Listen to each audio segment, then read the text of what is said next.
Hello my dear upcoming officers, very warm welcome to Maitri Srinivas Logics online classes. Myself Maitri Srinivas, faculty of aptitude reasoning and advanced maths. ఇక్కడ ఇంకొక trick తో మీ ముందుకు రావడం జరిగింది. Last వీడియోలో మనము 1 తో స్టార్ట్ అయిన నంబర్ అంటే 11 cube, 12 cube, 13 cube, 14 cube, 15 cube, 16 cube, 17 cube, 18 cube, 19 cube దానికి షార్ట్ కట్ చెప్పాం.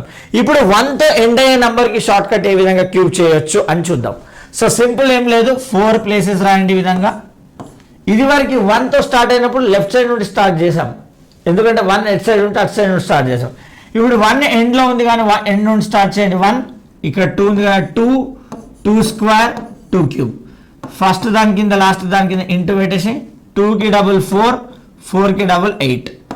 ఓకే, 1 యాడ్ చేయండి. 1 4 + 2 6, 8 + 4 అంటే 12 కదా, 2 ఇక్కడ 1 క్యారీ ఫార్వర్డ్, 8 + 1 ఎంత 9. 21 క్యూబ్ ఎంత అంటే 9261. సేమ్ ఇక్కడ కూడా 1 తో ఎండ్ అయింది కాబట్టి ఏం చేయాలి, 4 ప్లేసెస్ రాయండి. రైట్ సైడ్ నుండి స్టార్ట్ చేయండి. 1 ఎటువైపు ఉంటే అటు నుండి స్టార్ట్ చేయండి. 1 3 స్క్వేర్ 9, 3 క్యూబ్ 27. ఇక్కడ 1 ఇక్కడ రాసి 3 స్క్వేర్ 3 క్యూబ్. ఫస్ట్ దాని కింద ఇంటూ లాస్ట్ దాని కింద ఇంటూ.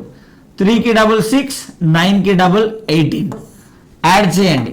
1 6 + 3 అంటే 9, 18 + 9 అంటే 27 అంటే 7 ఇక్కడ 2 క్యారీ ఫార్వర్డ్. 27 + 2 ఎంత అంటే 29. సో ఈ విధంగా 29,791. మరి ఈ రెండింటికి ఆన్సర్లు ఏమైతే మీరు కమెంట్ బాక్స్లో తెలియచేయండి. గుర్తుపెట్టుకోండి, 1 తో స్టార్ట్ అయినప్పుడు మనము లెఫ్ట్ సైడ్ నుండి 1 తో స్టార్ట్ అయినప్పుడు లెఫ్ట్ సైడ్ నుండి స్టార్ట్ చేసాం. ఇక 1 తో ఎండ్ అయినప్పుడు రైట్ సైడ్ నుండి స్టార్ట్ చేయాలి. సింపుల్, దీనికి డబుల్ దీనికి డబుల్, ఇక్కడ దీనికి డబుల్ దీనికి డబుల్, అంతే. గుర్తుపెట్టుకోండి, షార్ట్ కట్ లాగా చూడండి. కాన్సెప్ట్ ప్లస్ షార్ట్ కట్ రెండు కావాలనుకుంటే మైత్రి శ్రీనివాస్ లాజిక్స్ అనే యాప్ని డౌన్లోడ్ చేసుకోండి. అందులో కాన్సెప్ట్ ప్లస్ షార్ట్ కట్ అని మీకు క్లియర్గా ఎక్స్ప్లెయిన్ చేయడం జరుగుతుంది. సో దట్ మీకు ఎక్కువ రోజులు షార్ట్ కట్ అని గుర్తుంటుంది. యాప్ లింక్ పిన్ చేసి ఉంటుంది. అర్థమెటిక్ రీజనింగ్ కోర్సెస్ కావాలంటే కూడా మీరు మనకు లింక్